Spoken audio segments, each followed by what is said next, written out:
Welcome to Super Movie Brothers. Let's start the show. This is a podcast on the Podfix Network. You can check out more shows like it at podfixnetwork.com.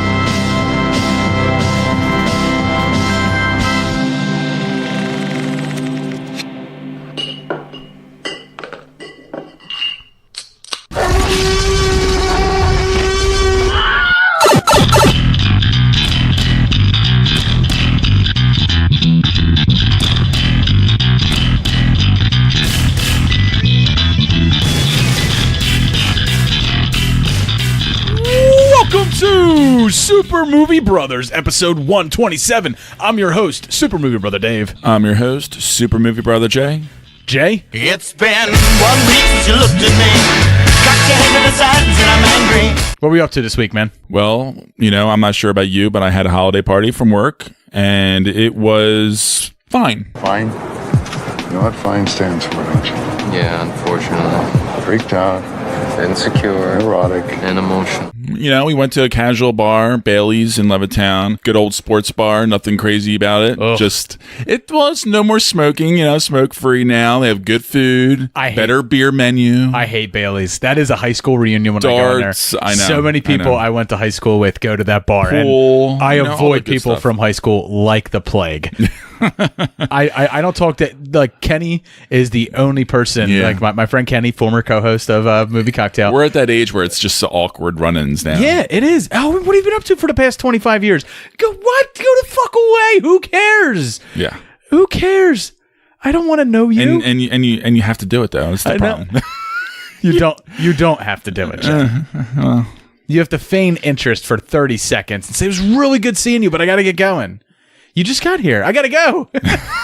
I gotta go take a shit. I was Just run off into the bathroom, hide. He's a spy. Blow him up. I'm gonna go take a shit. like Call an Uber right away. Oh, my Uber's here. I gotta go. I'm sorry. it is the best way to end a conversation quickly, Right? Yeah. Other than that, it's just like you can just Man, I've been pinching my ass cheeks together for the last 30 seconds. I gotta go. just want to live in a world where it's like brutally honest, where I can just be like, I haven't talked to you for 15 years, and there's a reason for that. I'm gonna go. See ya. It was, glad you're still alive. I wish no ill will on you. I just don't want to know anything about you or care about your existence. That's what social media is for. I don't have it. I don't have Facebook. I know. If that's not a telltale sign that I don't want to keep up with people from high school, It's true. The fact that I don't have a Facebook is pretty much it.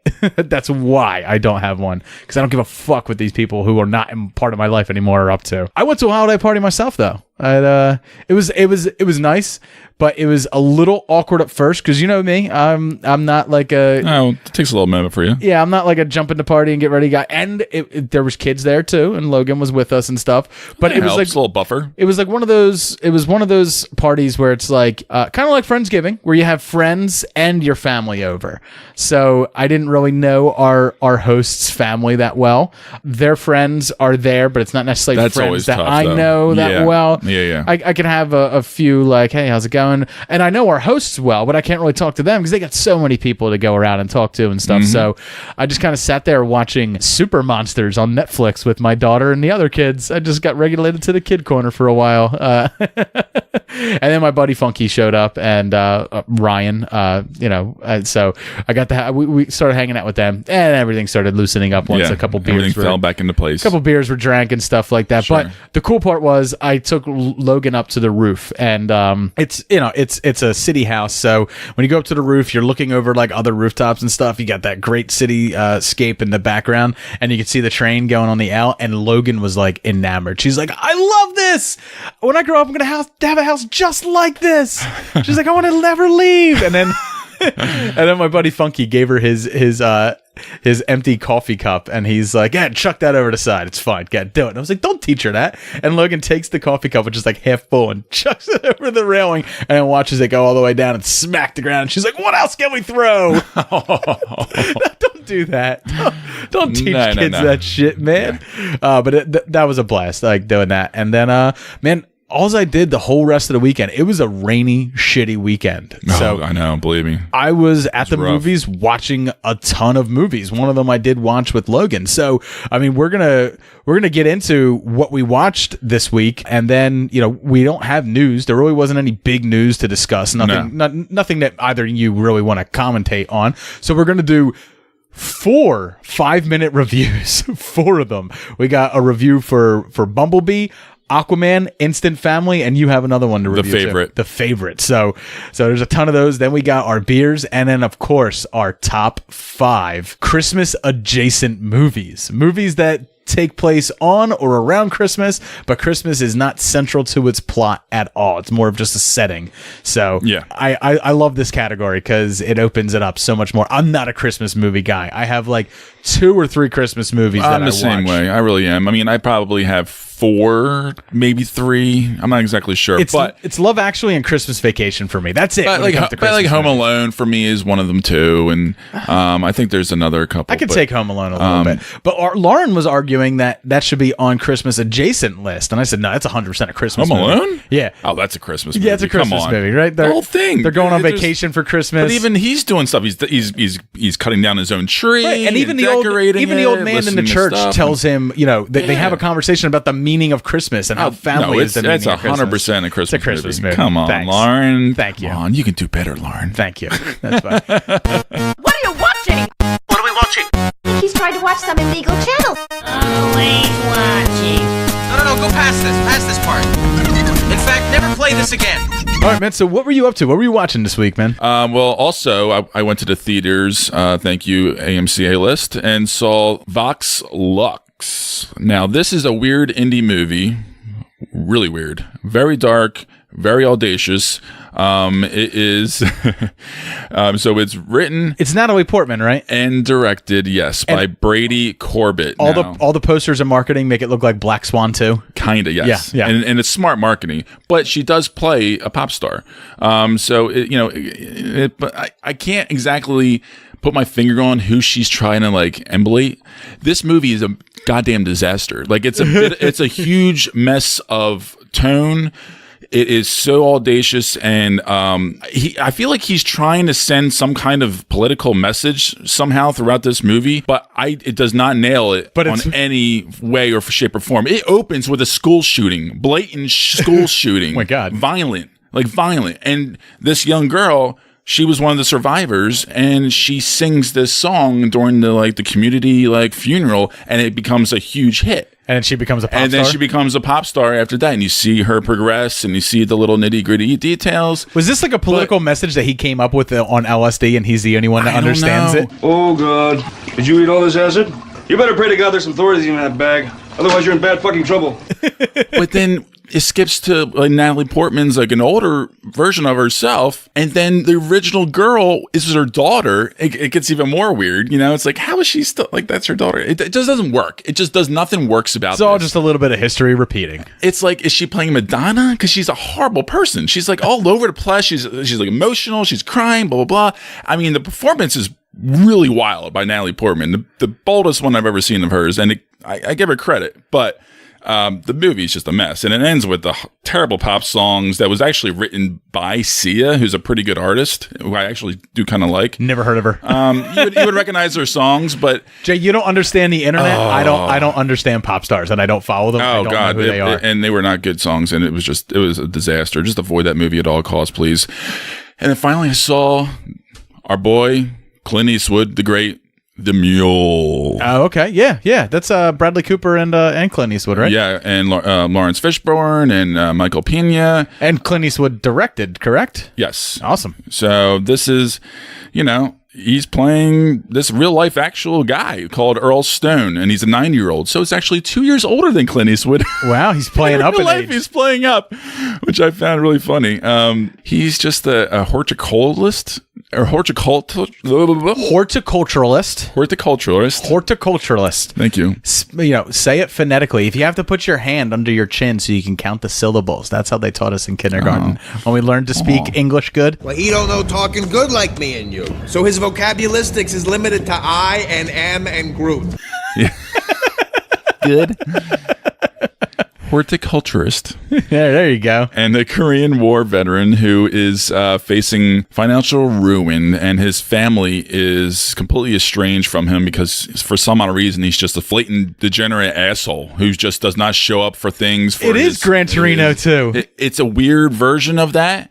But like this movie's another disappointment for me because you could just tell with Clint, he's showing his age, and we all know that he's a fast shooter, and you could just tell that like he's choosing takes that should not be in the movie. It's like, you know, a throwaway. It's just the tones, the performances are kind of all over the place. Like, sitting there, and it looks like he's thinking. He just goes line. Yeah, no, I mean it's self-indulgent. Like he has so many shots of like Clint, cut. I'm the director. I say cut. I used to stack pieces of shit like you 6 feet high and use you for sandbags. He has like 2 different like threesomes. Like one like on the dance floor, like girls like shaking their asses on him and everything, and he's having a threesome and like all kinds of crazy if I was stuff. 88 years old and directing a movie, that's exactly what I would do. Oh my god, it's 100% the play I would go for. So he kind of stumbles into this situation where he's able to become a mule. He transports cocaine all the way up the country from Texas to Illinois. No one's going to suspect a 90-year-old man smuggling drugs. And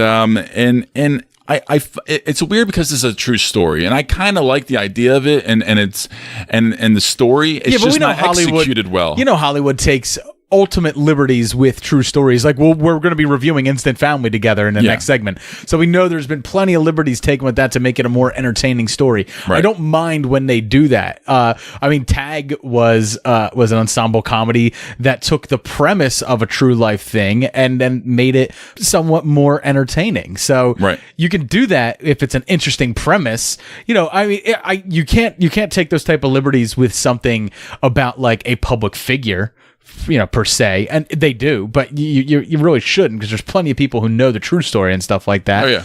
But I think it's okay to take liberties, especially if it's for entertainment value, you know, when it comes to telling a true story. But the beats just skip around too much and too conveniently, and it's just a sloppy, dull, uninspired effort by him. And I'm going to give it a C-. It's, you know, the previous one, Vox Lux, I give a D. I mean, I only give it a D because mostly just out of respect for some of the performances, mostly. But fair enough. What about you? Have you seen Suspiria yet? The horror movie? I missed it in theaters. It left the theaters too quickly. I really did want to see it. I just couldn't get to the theater. I missed out on it too. I want to see it. I wish I did. That's another one of those movies where it's a love it or hate it kind of thing. I heard that, yeah. But I like horror, and I like offbeat horror, and it's also A24, which, you know, did It Comes at Night, and you know, the Vivitch, yeah, and Heredity. Right. So like the director is very ambitious. I was just curious because I was watching a video this week about like some horror movies that might have flown under the radar this year, and that was one of them that I hadn't seen, and there was only one other one on the list that I hadn't seen. So I got out my note on my phone, and I was like, yeah, I'm going to save these two because I definitely want to check them out. We're just not going to have a lot of time left in 2018 to check them out because, Jay, this is our last episode of 2018, our last full Super Movie Brothers episode of 2018. Because next week, taking a week off. We're out. Christmas. I'm going to be taking a week off. Next week is going to be a movie cocktail, a holiday special movie cocktail. We did one last year for Gremlins. We're going to do one this year, but this year it's just me and Lauren. I promised her last year that she could do Love Actually. So we're going to do Love Actually, and she's going to make the cocktail, and we're going to discuss Love Actually, me and my wife. And we'll probably get into arguments over some of the character interactions in it. And then the following week, which is right between Christmas and New Year's, we won't have anything to put out either. I'm just going to do a Patreon preview for all those people who are holding out on joining our Patreon. I'm going to pick a choice Patreon episode to share with everybody, and that's the type of content you can get when you join our Patreon. So a little bit of like a Patreon advertisement. Oh yeah. So it's going to be a little bit fun. Me and you are actually recording a Patreon tonight. We are recording, even though we're doing our top 5 Christmas adjacent movies here, we're going to be doing our top 5 movies released on Christmas Day. Yes. Which is it's a highly sought after spot for Hollywood films. It is. And you'd be surprised of the Academy Award, you know, juggernauts that were released on or around Christmas Day. Sure. And then you'd also be surprised at some of the stinkers. And It's definitely an interesting list. It's a lot of fun. I think both of our top fives are just a lot of fun to do tonight. So I'm really looking forward to it. But that's going on Patreon, the top five released on Christmas Day, and we record that after this episode. So me and Jay are good and drunk for those. So you get us completely unfiltered when you join us on Patreon. As for what I was watching this week, Jay, I'm going to be reviewing 3 of the movies that I watched this week over in 5-minute-ish reviews. But I did get out to the theaters and I did take Logan to see a movie. So home here on Friday night, me and her watched Wreck-It Ralph. She had never seen Wreck-It Ralph and she loved it. Mainly she loved Princess of Vanellope. Now, I love Wreck-It Ralph, the original one. So I was like, what? There's a sequel. Do you want to go to the movie theaters to see it? She's well behaved at the movie theater. So I took her to the movie theaters to see Wreck-It Ralph 2 and she loved it. She absolutely loved it. She was engrossed in it. I did not like Wreck-It Ralph 2. Wow. Yeah, I was just not into it. It seems like it lost all of the heart and charm that I found in the first one. And I'll be honest, a lot of the heart and charm that I found in the first one was tied into the retro video game element of it and all the retro video game characters and stuff and mentions and gags, in-gags. This one is all about the internet. So all the in-gags are about internet stuff that not everybody's in tune with. Yeah. I'm aware of. I'm just not into it. But the thing is, my daughter, who's 4, very close to being 5, she gets it all. Like she gets memes, like, and she gets that stuff. And the whole point is that Ralph becomes every meme and every famous thing that's ever been on the internet. Ralph becomes it. Like he inserts himself into it to become popular, so he can do. I guess it makes sense that I haven't heard too much about that movie, since it's released.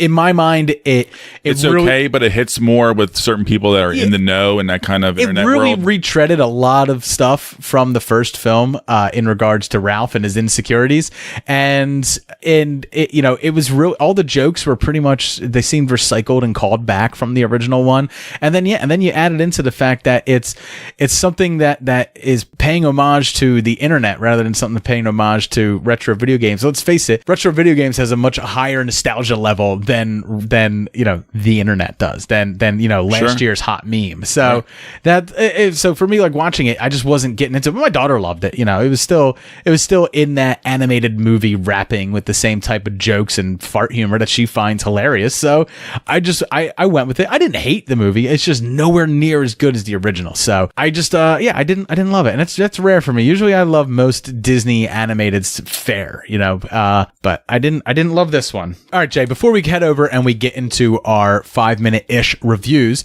let's head over, because we haven't done one for a while, and why don't you go pour yourself a bourbon neat? Oh, you're finally letting me drink some bourbon in the house again. All right. And you can curl your mustache just right, put on your square-framed glasses, ironically, and put on your Space Cat t-shirt. And let's head over to Jay's Indie Corner.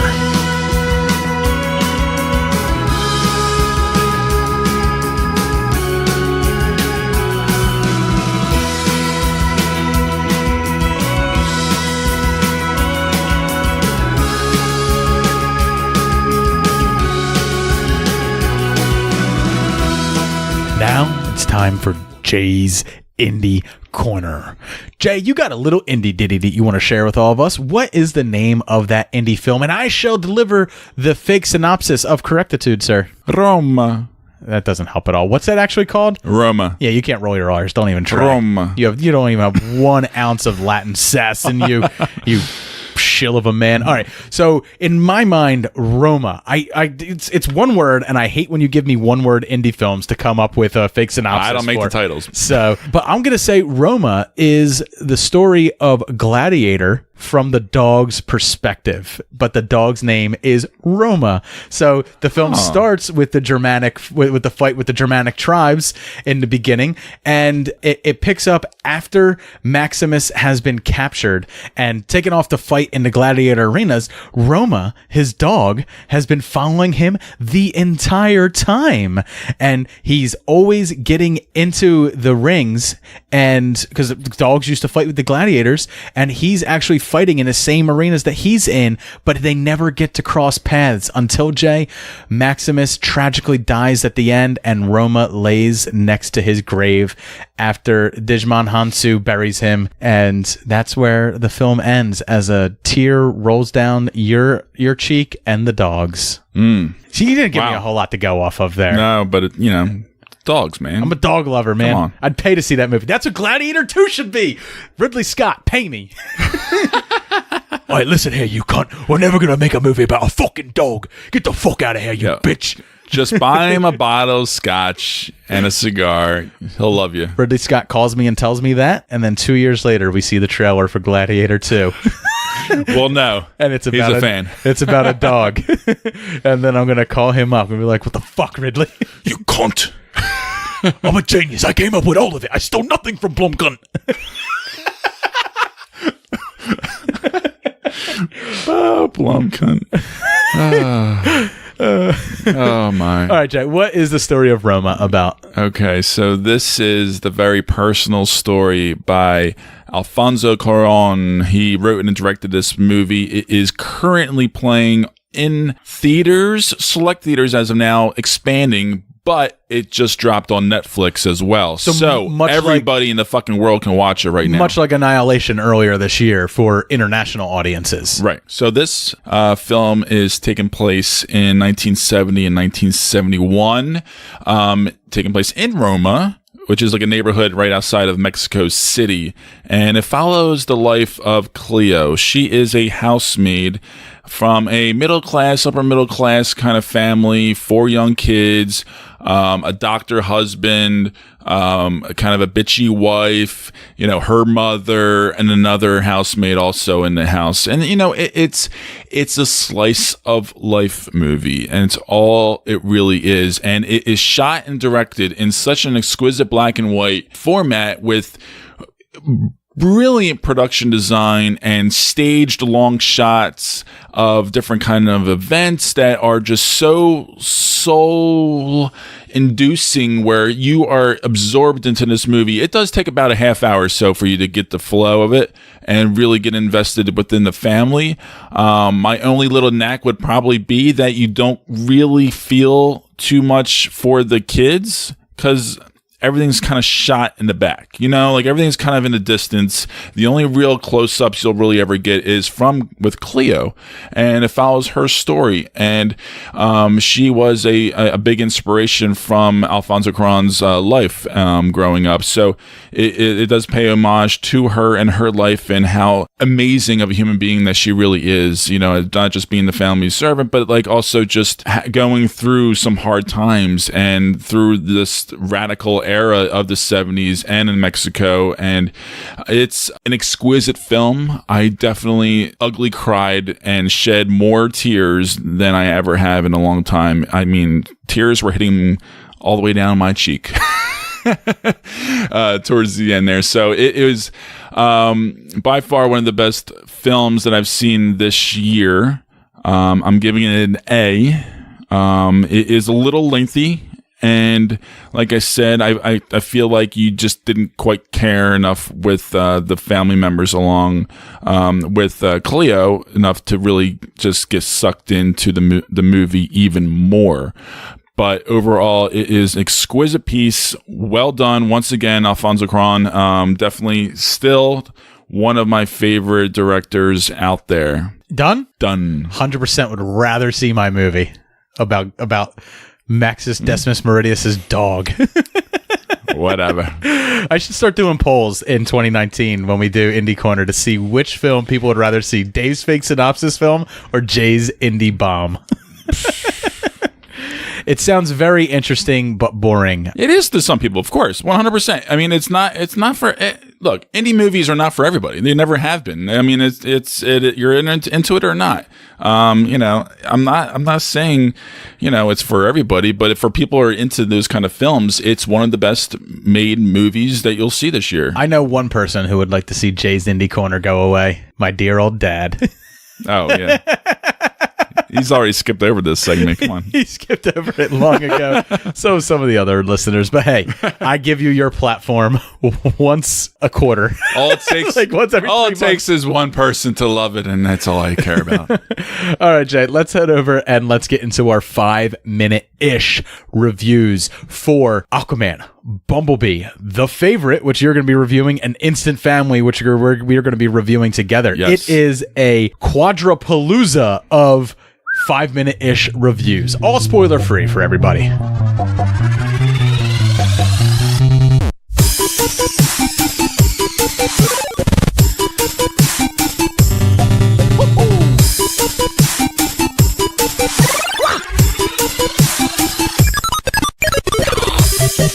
All right, Jay, we got 4 5-minute-ish reviews that we're going to have to get through here. So I'm going to go first. I'm going to go with this week's big release, Aquaman. My brother has come from the surface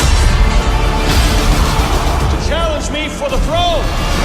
I call it an ass whooping. Now, I was fortunate enough to have Amazon Prime, so I got to go a week early and check it out before everybody else. And I know you think that you wanted to see this movie. I did. You think you did, but I saved you from a whole lot of headache. Because if you thought Spider-Man Into the Spider-Verse was too much for your eyeballs to handle, okay, boy, you haven't seen Aquaman. And I saw it in 3D.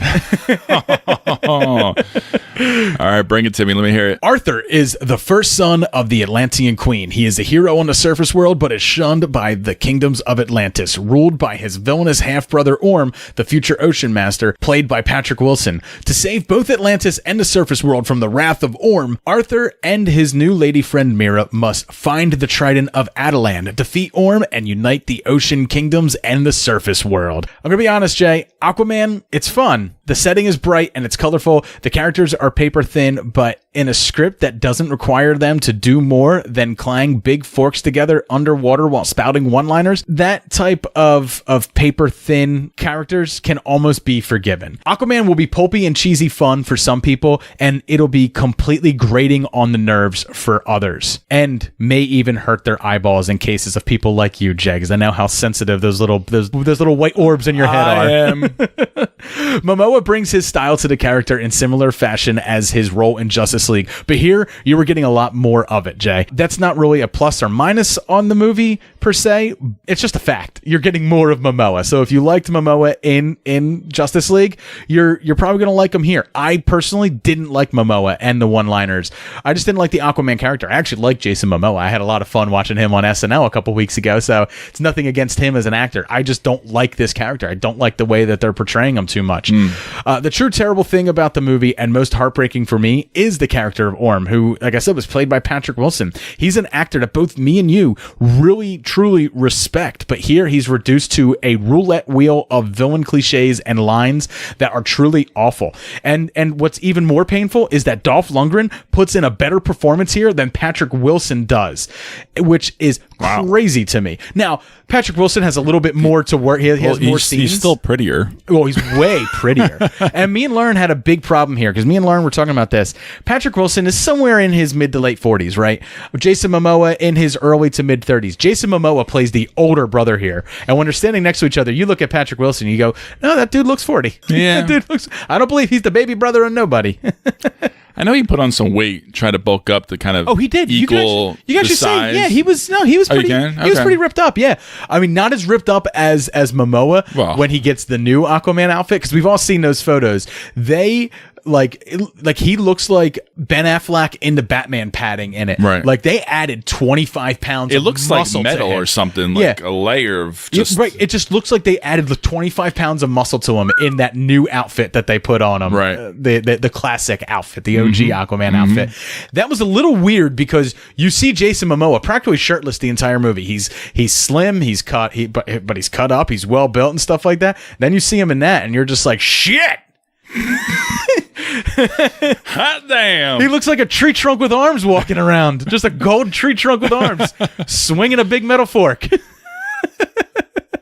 It's gonna be glistening to my eyeballs. The script has some serious issues. It's slow and off-putting in the first act. It's unnecessary and often eye-rolling one-liners, and it has all the superhero cliches and tropes that are being rolled out right there for you.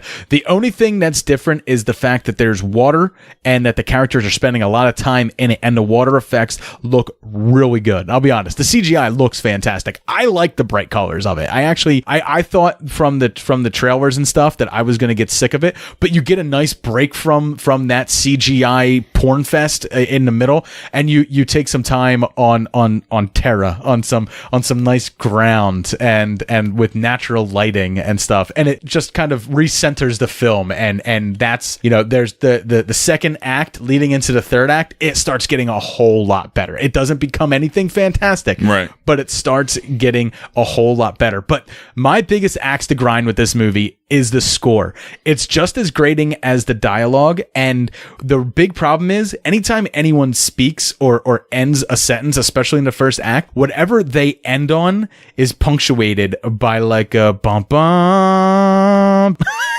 Okay. Yeah, it's so weird. And then like later on, there's even like a partial synth like score that's going on while they're in an old town in Italy, like having a fight. And there's like this weird synth score that's in there. Not that song was bad. Not that part of the score was bad. It's just I kind of wish the whole movie had that score instead of the cheesy, just very generic superhero score that it got throughout the rest of the film. So in the end, the CGI is great and the setting is really interesting to look at, and there are a lot of genuine fun moments and decent action here, especially when there's like fights underwater and stuff like that, and they treat it differently than like a fight on the land, because on land they're fighting on 2 dimensions and they're always fighting gravity and stuff, but here when they're underwater, it's a 3-dimensional fight, up, down, left, right. It's all relative. It's whichever way you want to swim and fight, baby.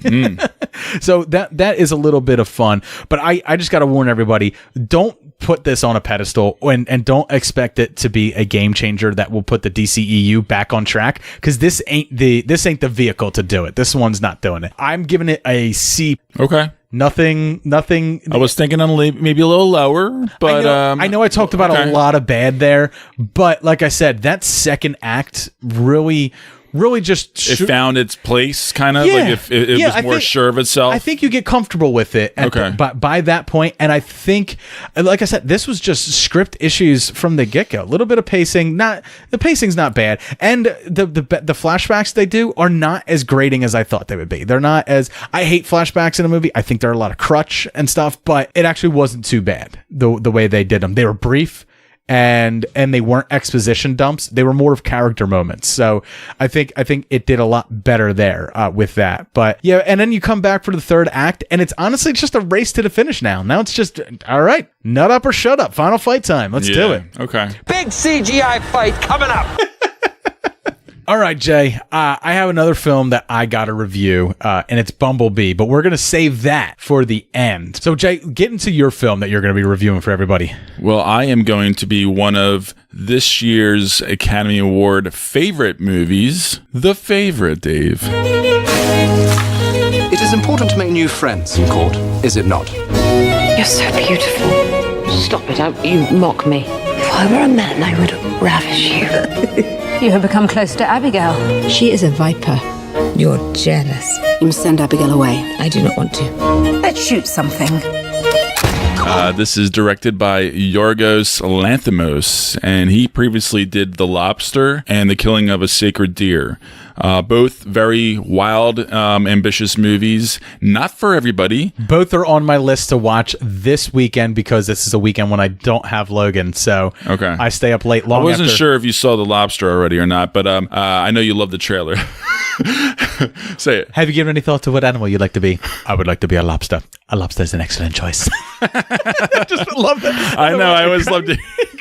A lobster is an I think that's why I get confused. I think you've seen it, but you just keep repeating that line in the trailer. So this one is actually more accessible, and it is set in the early 18th century England, and the frail Queen, played by Olivia Colman, who is now currently playing the Queen in Netflix's series The Crown. So, and Helen Bonham Carter's playing Queen Mum. Right. So it's kind of cool. I've known of this actress for a while. I just never really seen too many performances by her, and she goes for broke. I'll tell you, I give her a lot of credit. She occupies the throne currently, but her close friend Sarah, played by Rachel Weisz, she really does all the political governing of the country in her stead, while she is, tending to the Queen's ill health and really erratic and unpredictable kind of temper tantrums and behavior. So soon enough, when this new servant comes into play, Abigail, played by Emma Stone, her charm really endeared Sarah to kind of go under her wing. And as Abigail sees a chance to return to her aristocratic roots, there is an interesting three-way that kind of develops. And soon, kind of, sort of ish. Soon there's a close relationship developing between the Queen after Sarah went away, dealing with some kind of political issue. Can I be honest? I was about to hit the Homer Simpson boring until you said three-way. I mean, if it's gonna get people in the theater to see the movie, you see some Emma Stone nip. That's not really gonna do it for me. Just saying. But no, the three women did a beautiful job with this movie. Acting, production values is insane. I mean, you're just fucking in this world, and it's bonkers, and it's just so very self-aware of it, so sure of itself, and the ambitions that Sarah has to get up the social ladder, I guess you can say, is pretty bold, and she goes for broke, and then you see some interesting residual backlash from that at the very end. Let's hope she's just as excited to get me up, huh? Yeah. Up top. Up. Yeah. Threesome.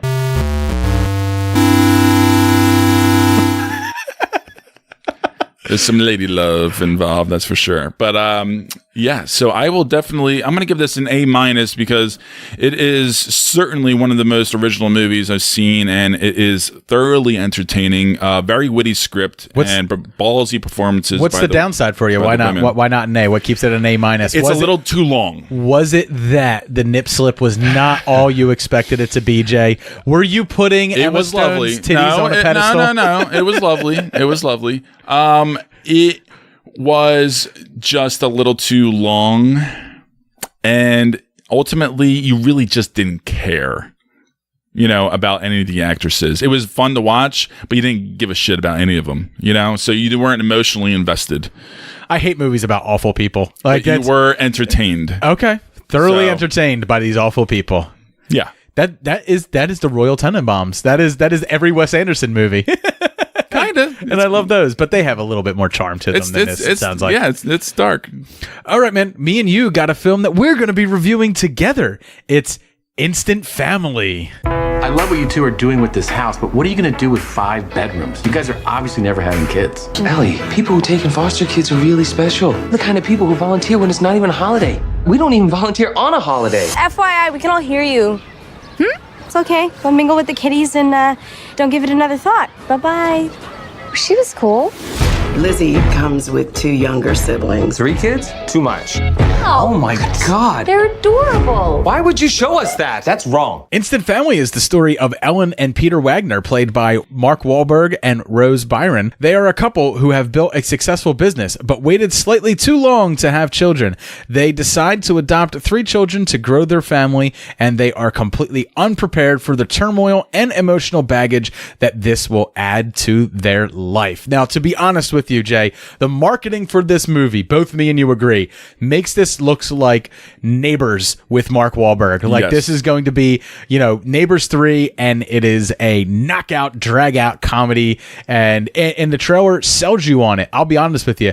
There are more funny moments in this film that are in that trailer, but the trailer, the way they're marketing it is not what this film is at all, and that's a plus to it. It's shocking, because this is like the guy who was like doing like Daddy's Home 2 and Sex Drive, and I love Sex Drive. Shut up, boy. Shut up. I love Sex Drive. I'm just saying. I mean, Sean Anders, I'm sorry. Not necessarily a well-known writer-director. Possible proof of what can happen when you have a decent script in front of you. And you never know. This might be a personal story from him, because this is definitely a surprising personal story, and really hits home in many ways emotionally, Yeah, and comedically throughout. I mean, yeah, it's often emotional, it's often funny, and it's the perfect type of film that is slated here in the holiday season.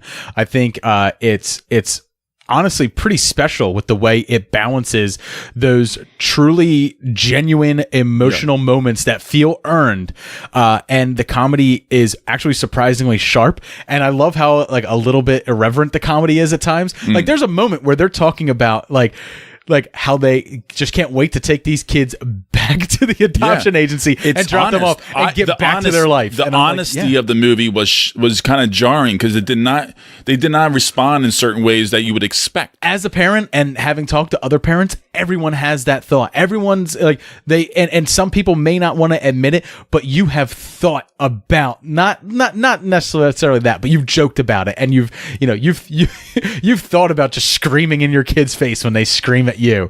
When your kid won't stop crying, you just want to go, Wah! Wah! You like that? Huh? You like that? Wah! You just tune this out, don't you? Wah! Well, tune this out. Wah! Ah! Ah! Shut up! And this is watching two parents actually go through that, and it's an interesting situation because it's bad enough when you have to do it with your own kids, but when you've adopted 3 other kids and you're just completely wholly unprepared for the type of baggage that they're bringing into your life. And the most impressive thing for me, and I think for you as well, because we've tapped into the back room door of this world of adoption in a certain kind of way, because as a lot of our listeners know, I do work at a residential treatment facility, and I do have a good amount of residents that are on the adoption wait list. And you can see how it affects so many different kind of people, and how ruthlessly difficult it is for everybody involved in the process, and it's extremely emotional and challenging, and you can't fault anybody. Lauren was wondering whether this movie will like cause like an increase in people wanting to adopt, some older age kids and stuff like that, because of the message that it has in it. But like they are very honest with you in the movie, where it's just like not anyone can do this. Extremely honest, and it takes an extremely strong will and perseverance and a strong character to be able to do this. And I really applaud this movie for that.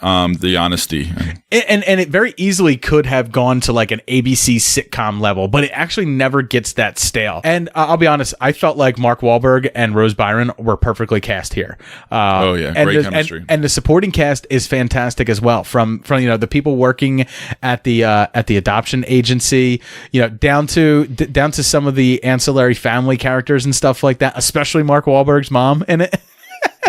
they're all fantastic, and they add a level to it, and I think all 3 of the kids are fantastic as well, especially the girl that plays Lizzie, Isabella Monner. She Jay pointed out that I'll be reviewing Bumblebee, and she was the girl who was in the latest Transformers film, the last night. And I guess that's how Mark Wahlberg was also in that movie, so I guess they met and they kind of, he owns his own production company. This movie is made by his production company, and you talked about Sean Anders is the director of it, who's directed Mark Wahlberg in several other films, so he's obviously part of that production company as well. He has his in there. So I'm gonna be honest with you, it's an extremely good movie to watch. I'm not gonna say it's life-changing or anything like that, but it's extremely well done. The script is extremely strong, and your level of enjoyment can only be increased by having kids and understanding these moments, and you are going to get some serious laughs. It's kind of like when you go to the store and you watch a parent dealing with a kid who's having a meltdown. It's something that as parents we've all experienced,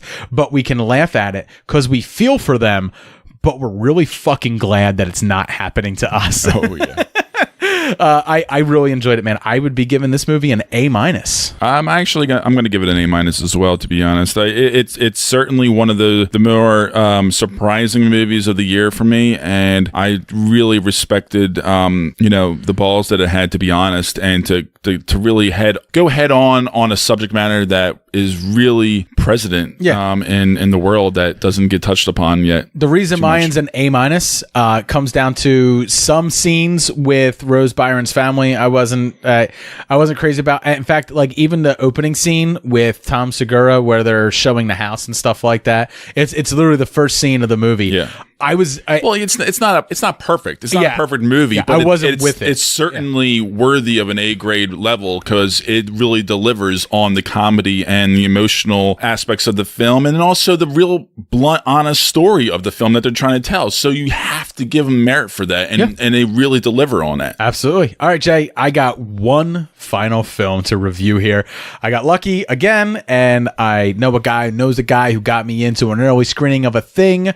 He's my source that I cannot name on the show. This movie fell off the back of a truck for me. No one's saying nothing, but I got to go out and I got to see Bumblebee.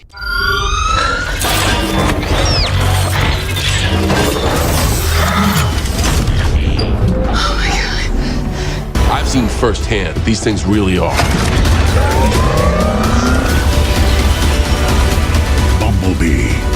There is only one way to end this war. You must protect Earth and its people. Take it down! My back, Bee!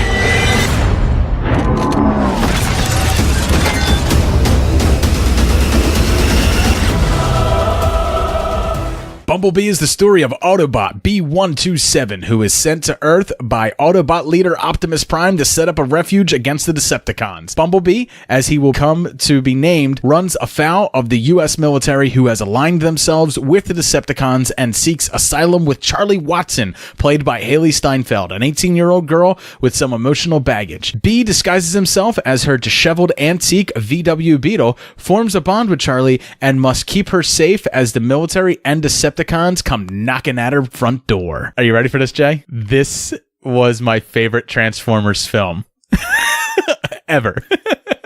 Ever. I think you're not alone. Bumblebee is by far the easiest Transformers plot to follow, which in this case, it's not a bad thing. The Transformers franchise has had 5 films of increasingly more complicated plots that frankly didn't make any one fucking shred of sense since the original Transformers film back in 2007. That's the last one I can follow the plot on. Taking the franchise back to the formulaic story is a change in pace that the franchise sorely needed if it was going to continue. Everything you expect, Jay, from a Transformers film, it's here. There's big robots getting into big robot battles, some annoying teenagers, stupid government agents, and great CGI that's going to play really well overseas, as evident by the fact that this film was already out a week ahead of time overseas before it was released here in the States. What's different in this one is the amount of emotional resonance that this film puts on the relationship between Charlie and Bee. In all the other Transformers movies, that emotional resonance felt forced. Like, you know, it always seemed forced.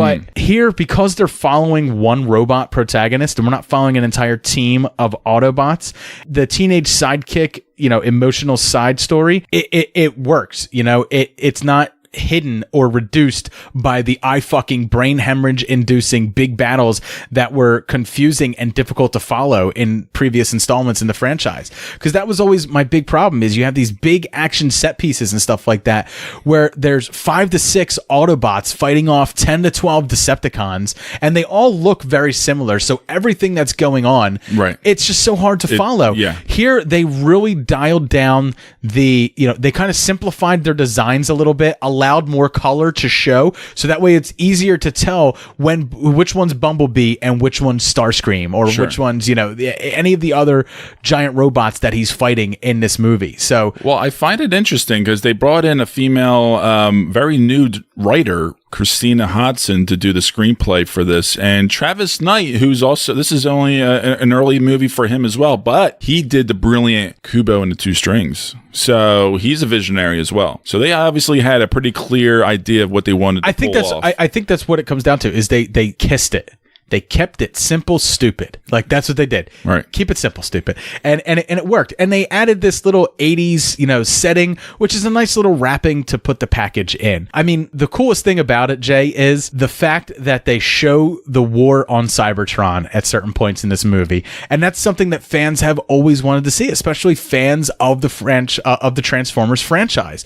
And so they got their fan service in there, but they also got their film that can appeal to a mass audience as well. I mean, I'm going to be honest with you. it's still a Transformers film. It isn't the best action movie of the year, but the bar is so low for this franchise, Jay, that Bumblebee simply saunters over that low bar and delivers an enjoyable movie. The script and dialogue are not particularly great. The acting is serviceable at best, even from Haley Steinfeld. The only person who I would say is truly bad in this film is John Cena. I just don't buy him in this role. Every time I see him in these type of action movies, I always feel like, are you purposely trying to be The Rock, or is that just because this is what the WWE produces? Like this is the level that we can expect from you. He wants to be The Rock. I think down the line, John Cena, he's serviceable enough that I could see him possibly someday becoming a decent actor in the same way The Rock has. Well, guess what? I just saw that he grew out his hair for the first time ever in his life. Oh, cool. Good for him. It's like your length. He's getting real method. Man. Is he going to be playing Dick Cheney too? I guess. John Cena, I'm still here. Yeah. He made enough money in WWE to actually hire Christian Bale to teach him how to act. They also continue the tradition of getting some pretty well-known actors to voice the Transformers and Decepticons. So that's a tradition that continues here, and it's appreciated because one of the only things that made some of the most recent Transformers films watchable was John Goodman's voice. Because I just love John Goodman's voice. It's weird that you can watch a Transformers movie, shut your brain off, and just shut your eyes and be like, you know what, this movie sucks. But John Goodman's voice just for some reason says home to me. It's a great voice. Finally, your enjoyment of Bumblebee will 100% be increased if you are a big 80s OG Gen 1 Transformers fan, because there's a lot of that fan service that's being paid here for you. So, Jay, would you like to guess my score? I'm thinking I'd be like a B. Yeah, exactly. It's the only score I can give it. I'm going to give Bumblebee a B. All right, man, let's head over. Let's get the taste of these movies out of our mouth, and let's get ready to start doing our top 5 Christmas adjacent movies.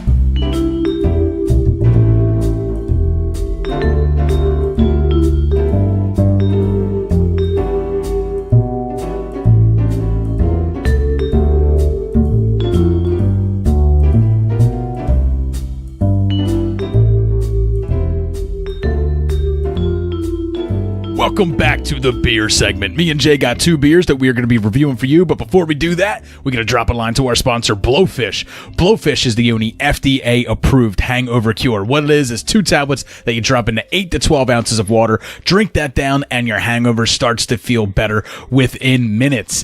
And it's the only hangover cure that is Aquaman approved. This is true. Because it's called Blowfish. Get it, Jay? Blowfish, Aquaman, come on. I feel like Blowfish is the name of the Atlantean version of the Fleshlight.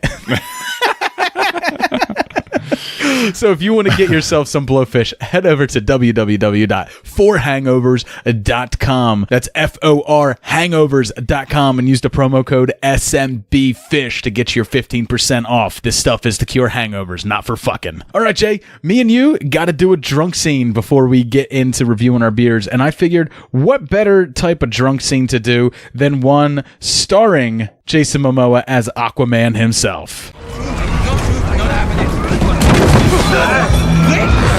Whiskey. One for Ahab there. Those from the sky. I heard a cannon. It's the ocean's rage. And they came. Monsters. From the sky. Tore right through my boat. Monsters. It's on him. Sitting drunk on a wagon to Mexico. Not that that's a great scene or anything, but Iggy Thump makes it so much better. So much better. And it's fucking just badass. Because you watch him, he's just fucking huge, and you're introduced to him. He's soaking wet, slugging down, finishing off a bottle of whiskey. Come on. Yeah, I mean, that's it's a cool scene. He was like the breath of fresh air in that Justice League whole movie. Yeah, because we had already spent time with Wonder Woman. We already spent time with Superman. We already spent time with Batman. And 2 of those 3 we knew that we didn't like already. So yeah. It was mostly between him and the Flash. Right, you know? you had those two, and you're like, all right, those are the only enjoyable bits of this shit. And then you get a whole movie with him, Jay. An entire movie with him. And you get, oh, yes, less is more, sir. Less is more. He should have. We'll see what happens with the Flash. Should have swilled more whiskey and just kept the be the strong silent type. Yeah, stay on land. All right, man. So we got 2 beers that we're going to be reviewing here. And what beer you got for everybody? I have myself Breckenridge Brewing Company's Oatmeal Stout. It is 5.0 alcohol by volume, and it is a pretty straightforward oatmeal stout for the most part, other than it does have a pretty bold, dark roasted, kind of toasted, kind of that earthy taste in the back end a little bit that we don't like. But overall, it is drinkable, and it's not too strong. It's just okay. I don't think it's a bad beer, but I just think it's a very so-so kind of beer. I'm going to give it a 2.75 out of 5 because it's just middle of the road kind of, but not that bad. All right. And I am drinking the Three Heads Brewing Company Groove Train Porter. This thing is 5.5% alcohol by volume. And man, this thing is toasted to hell. I mean, this thing is smokier than Cheech and Chong. It tastes like you were just making out with the queen of the trailer park after she smoked a pack of parliaments. Ooh, I know what that tastes like. It is really smoky, but for a porter, I like smoky. So that's not bad things that I'm saying about it. I actually really like it. It's pretty bold with flavor up front, a little bit of like a nuttiness up front, and then man, it hits you with those toasted malts and that smoky flavor, and it kind of finishes off really nice, not too harsh. I'm digging it, man. I'm actually going to be giving this like a 3.5 out of 5. It's not anything that's spectacular, and I know that the smoky flavor will turn some people off, but for me, I'm really enjoying it. It's just not bold enough to really push it over into that 4 range, but I like it a lot. So if you want to check it out, Three Heads Brewing Company, they are not bad. All right, Jay, me and you got to get into our top 5. It's our holiday, and it's going to be our last top 5 of the year. Unless you're a patron. It's going to be a good one now. Yeah, so stay tuned for that.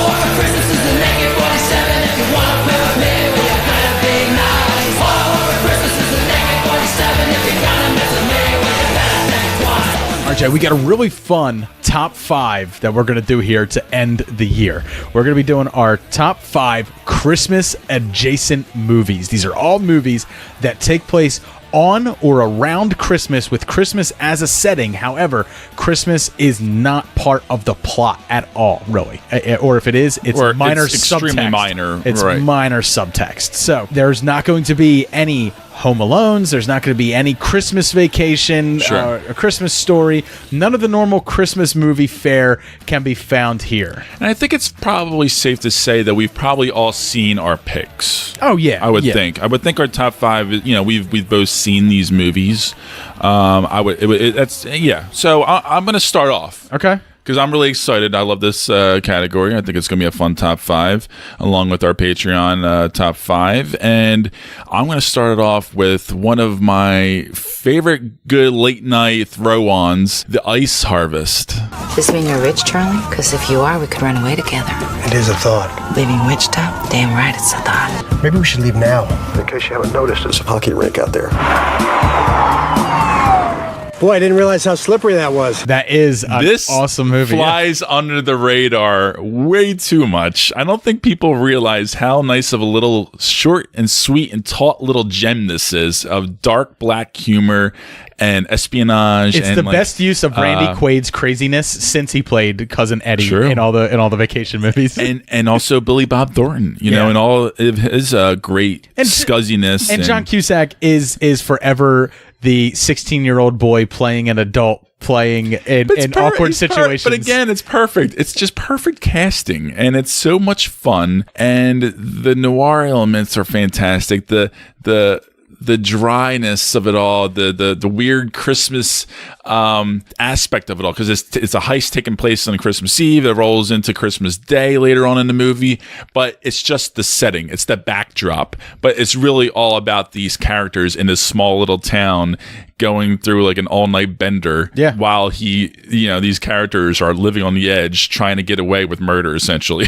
It's a ton of fun. Definitely go check it out. Find it somewhere out there on the internet or online. Jay, my next one is the first of Shane Black films that will appear on my list. I don't know what it is about Shane Black, but as a writer, he writes a lot of his movies around Christmas time. Even this year's The Predator, when they're in his living room, when they go into the town, there's a Christmas tree in the corner. So there is, for some reason, the guy has a thing for setting his movies around the Christmas time. So my number 5 is Iron Man 3. Tell me what's happening. Give me a full report.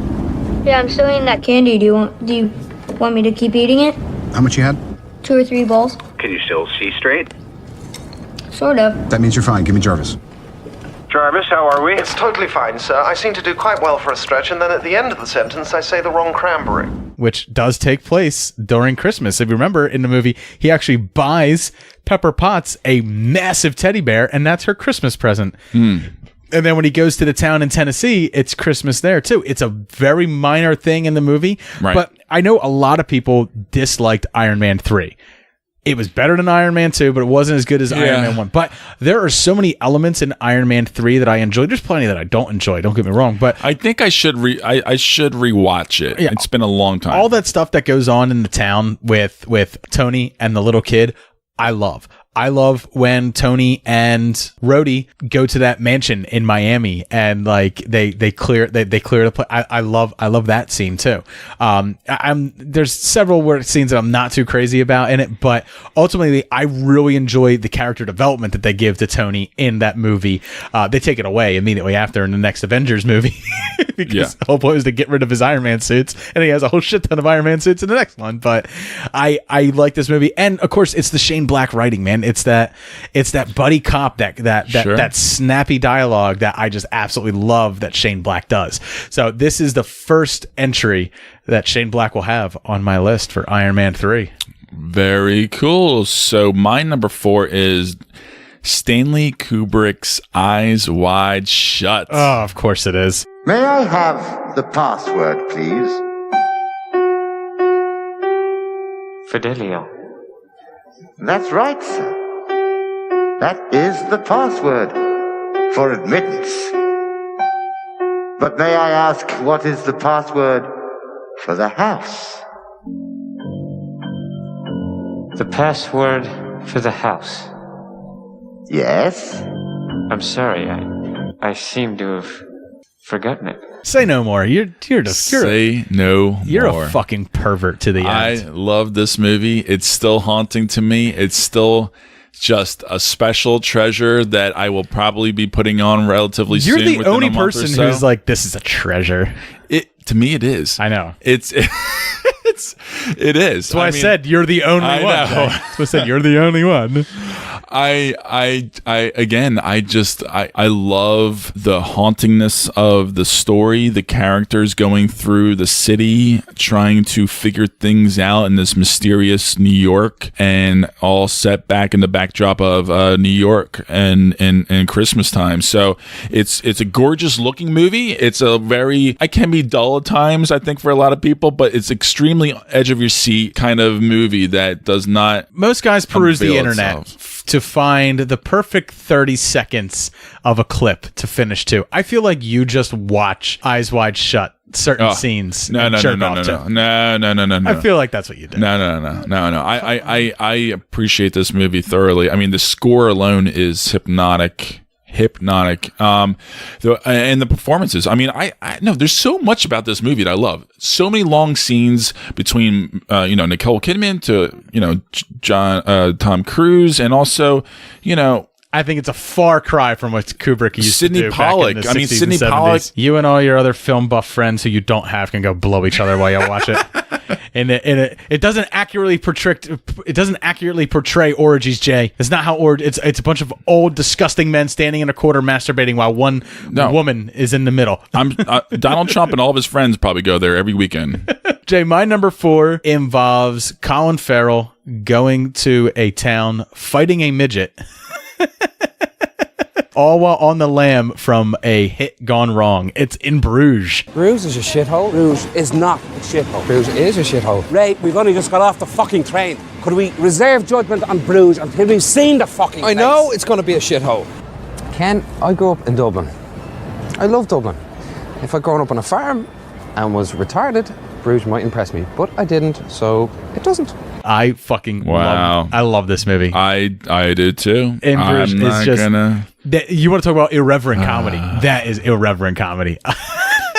You know, I adore that movie, and I that's an honorable mention for sure for me. Yeah.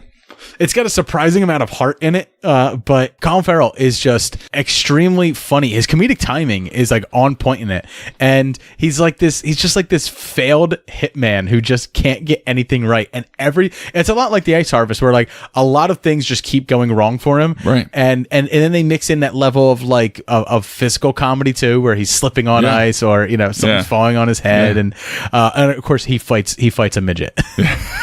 He fights a little person. Yes. Yeah. It's just so well fleshed out and realized, and just a lot of fun. It's just one of those crime dramedies that was like really popular in like the mid 2000s with like Snatch and stuff like that. It fit like right in that time frame, and it was just really, really well done. And I think it was a cult favorite, really. I mean, essentially that's what it was. Not too many saw it, but a lot of people. A lot of these are cult favorites that are on my list, with the exception of 2.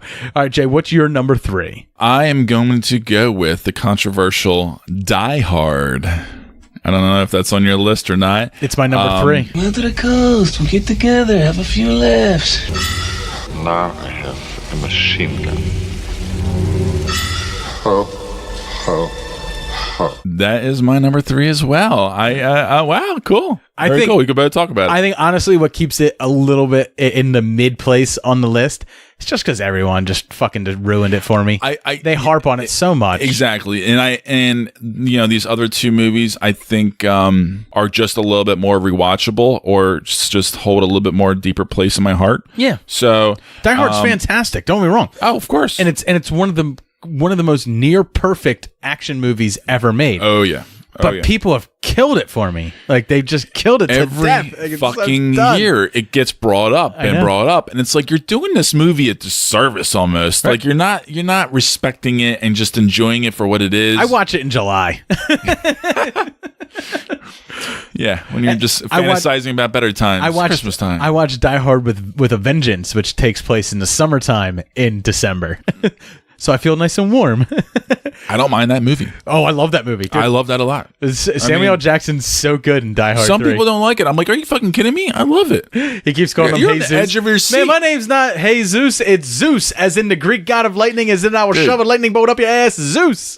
Like, nobody can play against like Samuel L. Jackson better. I mean, come on. I mean, well, there's a lot of people actually. He's had a really good buddy cop situation a lot with many different kind of What's actors. interesting about Die Hard 3, the reason that Sam Jackson's in that movie is because that is a recycled script that was supposed to be Lethal Weapon 3. Oh. Yeah. That kind of makes sense. So what they wound up doing was Fox purchased it and ended up reshaping it into a Die Hard movie. So Murtaugh became Samuel L. Jackson. They punched up his dialogue a little bit to fit Sam Jackson, and they changed Riggs and made a lot of what Riggs would do into stuff that John McClane would do.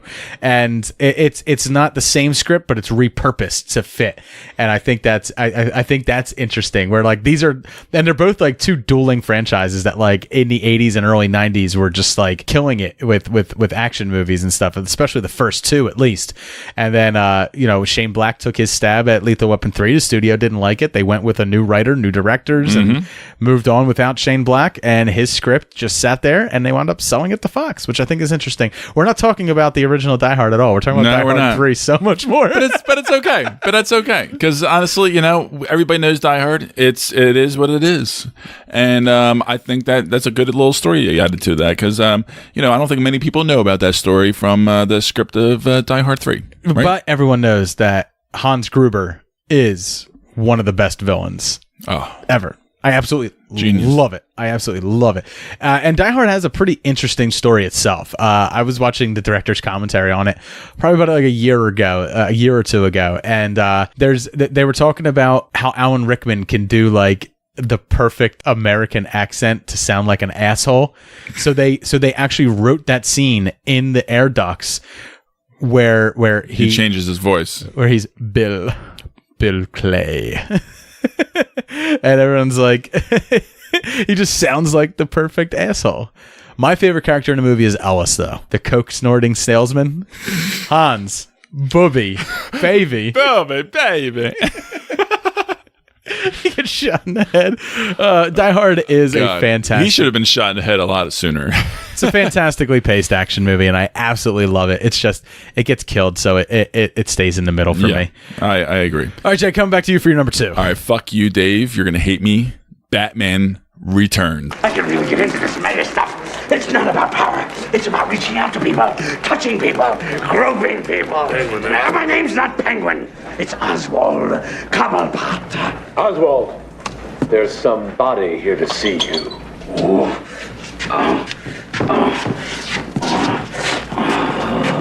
Just the pussy I've been looking for. I do hate you because this is not on my list. I know you don't like this movie. I hate this movie. I love this movie.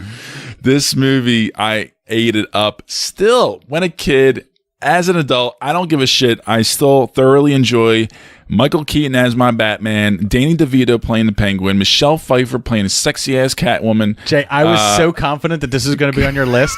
I made a graphic for this episode last night, and I put Danny DeVito's Penguin on the graphic, of course, just for you. Thank you, because I knew this was going to be on here. Yeah, well, I love this movie. I love the visuals. I love the world. I just adore these characters. I don't care how fucking weird it is and how batshit crazy it is. It's just so... That's what it is for me. It's just too Burton-esque. It's so Burton-esque. It's Burton... That I still love it. It's Burton let off his leash, and how this movie got a I don't care. I loved it. I loved it. It's before Burton goes to CGI and goes crazy. How the studio allowed him to go this outlandish with it to basically not show Batman for close to 40 minutes in the movie. There's no Batman at all. They follow the Penguin. Penguin has more screen time than Michael Keaton in this movie, Danny DeVito. It makes no sense to me whatsoever. And I've always hated the Selena Kyle story. She gets what? Her fingertips get chewed off by stray cats, and she becomes the Catwoman. Look, it's a weird movie. It's a fantasy. That premise work at all? Straight up a fantasy. And when she's breaking all the stuff in her apartment, and she breaks the sign that says hello, she breaks the O and it says hell. It's just so in your face. I don't know. I mean, look, I think there are people that are out there that are on my side on this movie. Dude, there's more people on your side than on my side. 100%. Yeah, I'm aware of that. I can't explain it, man. I just fucking love it. And I'm watching the Penguin, and he's biting into a fucking smelt to like a fish, and black. You know what this is? Dripping. This is my Thor Ragnarok. This is my Batman on crack acid, kind of bullshit. It's just fucking oozing world production values and character development that's just out there crazy. We didn't tie it into so Christmas. The reason it's Christmas is because Max Schreck, who's played by Christopher Walken, is lighting the Gotham Christmas tree in Center City. So, and that's when the clown gang attacks, and Batman lets a clown die by dropping him into a sewer with a bomb, and he blows up. It's just this movie's so stupid. The bomb was attached to the guy. Yeah, I didn't kill you, but I don't have to save you. Yeah, exactly. It's just not my bag, man. All right, baby, give me your number 2. I own it, but I rarely watch it. I occasionally go back to it to see if my sentiment has changed. It hasn't. Even when I didn't like it as a kid, I don't like it now. Jay, my number 2 is my second Shane Black entry on this list, Lethal Weapon. You want it all? Yep. He wants it He all. wants it all. Beautiful. All right, congratulations. Maybe a nice 6-footer to put it under, huh? You want a tree? Yeah. I'll tell you what. I'll give you the best tree I got in a lot for nothing. Hey, thanks. But the shit's gonna cost you, 100. What, that much? Hey, you said you liked it? That's a fair price. Yeah. Yeah, hell, you only live once. Hey. Come on, shut up, man. I'm losing count. 93, 94, 95, 96. Forget it, you dumb shit. 100,000. $100,000. Now, let me say I take the whole stash off your hands for free. And you assholes can go to jail. Hey, what do you say about that? This badge ain't real. You ain't real. Oh, you sure are a crazy son of a bitch. You think I'm crazy? Yeah. You calling me crazy? You think I'm crazy? Yeah, you want to see crazy? I'll tell you. Now, that's a real badge. I'm a real cop, and this is a real fucking gun. Takes place around Christmas. Riggs yeah, takes out the drug dealers in the beginning at a Christmas tree lot. When they crash Murtaugh's station wagon through the Murtaugh's living room, they hit the Christmas tree and knock the Christmas tree over. There are Christmas decorations up and around. It doesn't feel like Christmas because it's LA and it doesn't snow out there, but yeah, this is a Christmas movie. Yeah, Christmas adjacent movie. True. Christmas is all around. I'm not going to argue with you. Okay, I just I haven't seen it in a couple years. Christmas Kinda forgot is about all around me. Come on and let it snow. Good one. Fuck, shit, bugger, ass, and or hole. I can't wait to do a Love Actually movie cocktail. Oh, yes. But yeah, love dude, that movie. Dude, what is there not to say about Lethal Weapon that isn't great? You know, the buddy cop dynamic is absolutely perfect. Riggs' comedic timing in it is absolutely great, but then you also punctuate that with those hard emotional moments when he's literally pointing a gun in his mouth while he's watching the fucking Looney Tunes. That is the type of sentimentality that you get in this movie. I fucking love it. And he sells it. You really think that he's going to pull the trigger. And you believe it. Yeah. Yeah. And this movie is so early on in Gibson's career that like you can actually get hints of his Australian accent in there at times. And like I've watched this movie so many times and I have so much love for it that like I spot like little mistakes. Like they're like at the end when he's chasing Gary Busey down and he's running and he's got that Uzi in his hand and he's chasing him down the street. Riggs starts that foot chase off barefoot. And then by the time the scene ends, he's wearing cross trainers on his feet. So at some point while he was running after that car, he put on cross trainers. That's how good Riggs is. That's how fast he is. It is how. And the way the movie ends with a fight scene on Murtaugh's front lawn, and all the cops are there, but they allow Riggs to fight him on the front lawn because, as Murtaugh says, "Hey, you let this play out in my house, my rules." That's not policing at all. You're doing policing wrong. It's not, Murtaugh. but everybody in the audience wants that too. Exactly. And you know what? Give it to us. I fucking love this. And let's movie. be honest, the cops like a good show sometimes too. All right, Jay. Any of your honorable mentions? What do you got for honorable mentions? Carol. I adore Carol. It's one of the loveliest romances between Cate Blanchett and Rooney Mara. Boring. 50s. Beautiful movie. And Edward Scissorhands. Edward Scissorhands, I grew up with one of the earliest movies that I've seen in theaters. Another Tim Burton entry. But it's a gorgeous movie. Jay, you're missing some, man. The Long Kiss Goodnight. I don't think I saw it. Christmas adjacent. LA Confidential. Christmas adjacent. Trading Places. Christmas adjacent. I have something to say. Another shame. I'm kind of sad to say this, but you never saw Trading Places? No, LA Confidential. Oh, okay. And it kills me because I've been wanting to see that for so long. And I know it's supposed to be. It's not hard to find. It's gonna be right up my alley. Yeah, it's not hard to find. It's my kind of movie, probably. I'm like, fuck me. And Jay, another one that you're missing. It's another Shane Black entry. And it's a movie I know that you love. Kiss, Kiss, Bang, Bang. Motherfucker, it's my number one, yo. Oh no. Yes. All right. That's my number one. I like it. I want you to picture a bullet inside your head. Can you do that for me? Fuck you. Anyway, that's ambiguous. Ambiguous? No, I don't think so. No, I think he means that when you say picture it inside your head, okay, is that a bullet will be inside your head or picture it in your head? Like form an image? He's got a point. I don't know anything about a girl, seriously. I was bluffing. You know what? I think that you are bluffing right now. Harry, what are you doing? Well, what I'm doing for the guy who likes to bluff is I'm playing a little game called Am I Bluffing? Huh? Where is she? Where the fuck is Harmony? Harry. You want to play hardball? I can do that. Where is the girl? What did you just do? I put in one bullet, didn't I? You put a live round in that gun. Oh, yeah. There was like an 8% chance. Wasn't it just 8? 8? Yeah. Who taught you math? That is my number fucking one. Only on Christmas adjacent films could you fit 3 Shane Black movies on our lists collectively. Well, I mean, come on. Like you said earlier, he does like to write around Christmas. But you threw me for a loop because I completely forgot about Lethal Weapon. So I actually thought that you were going to have Kiss Kiss Bang Bang later on in your list. And even The Nice Guys, the opening scene is around Christmas time. Yeah, I didn't think that was remotely enough to it's even too be on the tangential. list. Yeah, it's not close enough. Yeah, the setting isn't there enough. No. I agree. Oh boy, Kiss Kiss Bang Bang. This movie, this was when I didn't know who Shane Black was. And I'll tell you, he came on the scene roaring because this was phenomenally fun. That was his return film. He hadn't been writing films for a good while. And this is his first directing entry. So it pops. It pops on screen. You never seen Downey Jr. act like this. It's just perfection. Val Kilmer, his last good role, to be honest. And the debut of Bridget Moynihan.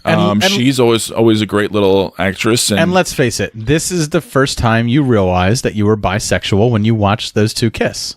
When you watched Robert Downey Jr. and Val Kilmer kiss, that's when you're like, I'm a bisexual man now. When I saw Downey Jr. give in for a second and realized that he liked it, I was like, it is okay. It is? It's okay. It's okay, Dave.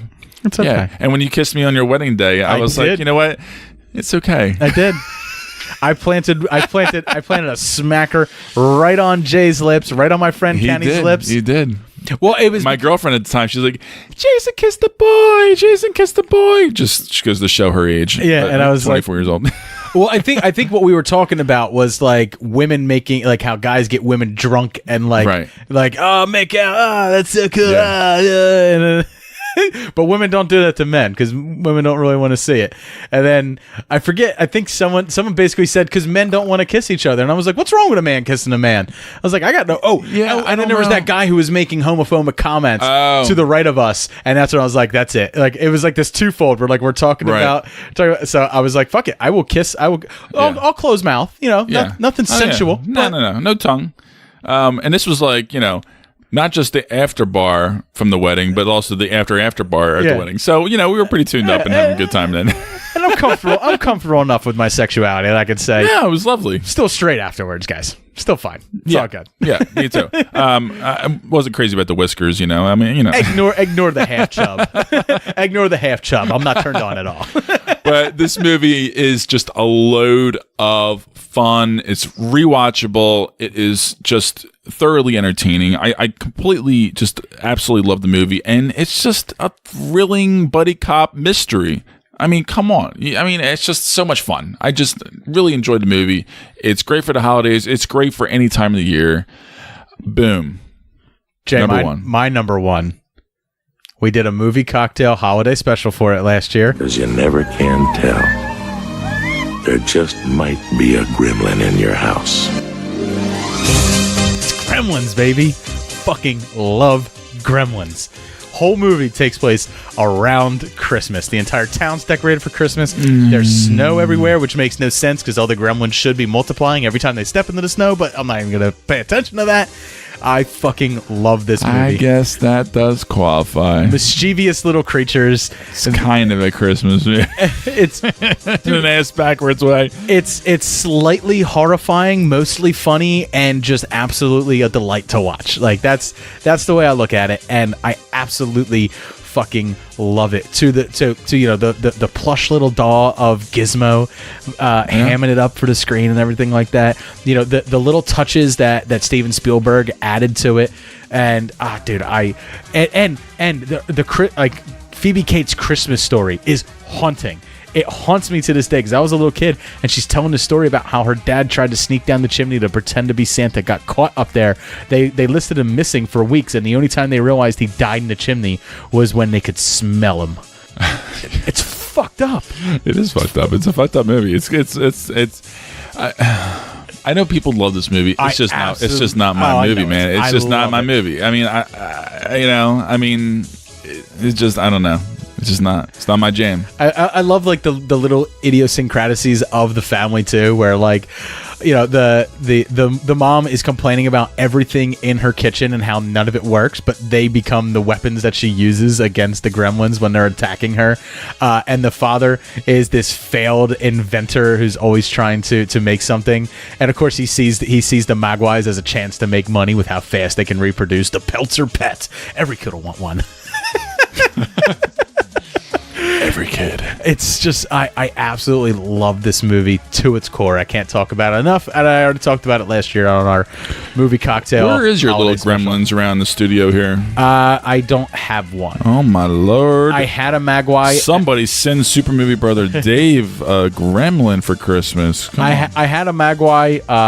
It wasn't. I think it was Stripe from Gremlins 2, the new batch, but his batteries ran out and then leaked inside of him, and then his fur started to melt on the back, and he became too hazardous to keep around. He had to get thrown away.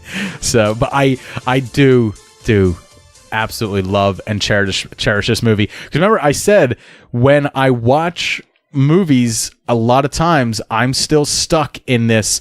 My dad used to tape things off HBO, so he would tape 2 movies in a row. So when I watched Ghostbusters, I watched Gremlins afterwards. When I watched Masters of the Universe, I would watch, what was that? Commando after that. Right. And then I had Indiana Jones, Raiders of the Lost Ark, and Return of the Jedi on the same VHS tape as well. So like, wow. Even now when I grow up, because it's so ingrained to me to as a kid watching that VHS, just spending 4 hours watching those 2 movies back to back, it's something in me. Like if I watch Ghostbusters, I now immediately want to put Gremlins on after it because it's just ingrained in me that I just watch those 2 movies together. No, I hear you. I mean, I get it.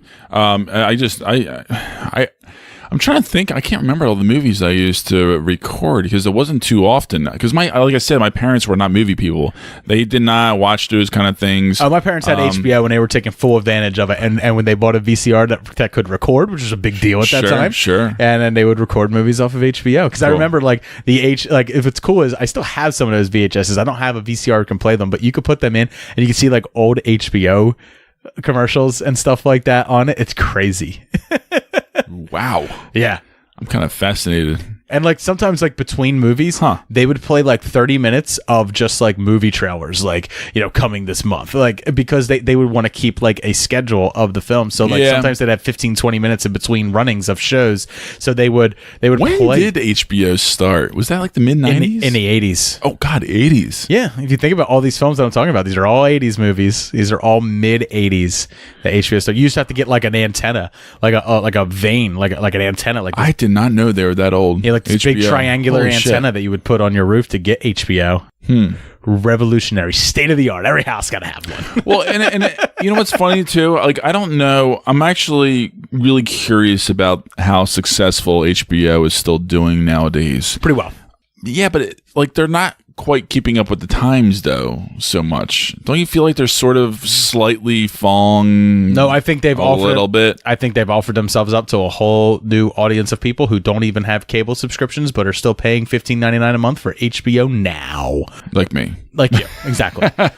So that's going to do it for our top 5 Christmas adjacent movies. Let us know what you think of our picks. Let us know if there's any that we left off of our list that you think should 100% be on our list. Reach out to us on Twitter at SuperMoviePod on there. You can also reach out to Jay on Facebook, Super Movie Brothers Podcast on there. You can check out the beers that we were reviewing tonight by going on Instagram and checking out Super Movie Bros Beer. Blowfish is our sponsor for the show, so if you want to cure your hangovers quick, head over to 4hangovers.com. That's FOR hangovers.com. Use our promo code SMBFish for 15% off. I do want to give a shout out to some people who left us some 5-star iTunes reviews. I really appreciate it, guys. Utah Film Nerd said, "Film nerdish delight.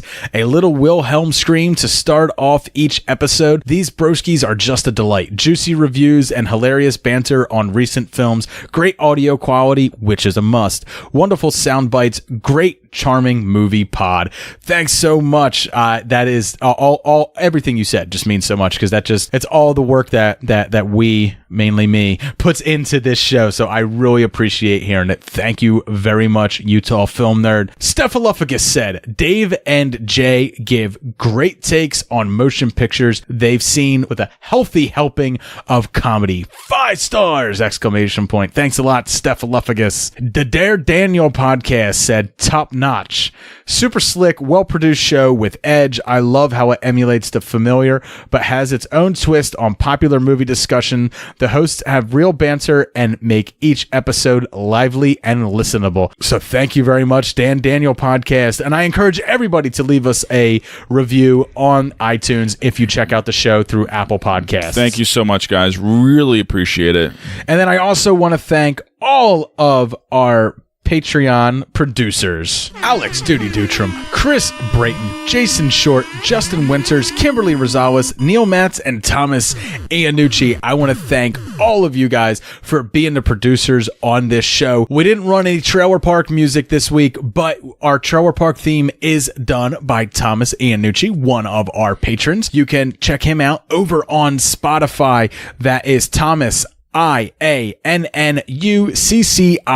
on Spotify. Check out all of his music that he's got over there. And of course, we will be recording a brand new Patreon episode tonight. So if you want to check out all the additional content that we're putting up over at Patreon, make sure you head over to patreon.com/supermoviebrospodcast and sign up to the Patreon, because for just $1 a month, you can get all the additional content that we put up there. I want to thank all of you for listening tonight. Have a great night, and me and Jay will see you in 2019 with our top 5 2018 movies. Yes. Cheers. Cheers.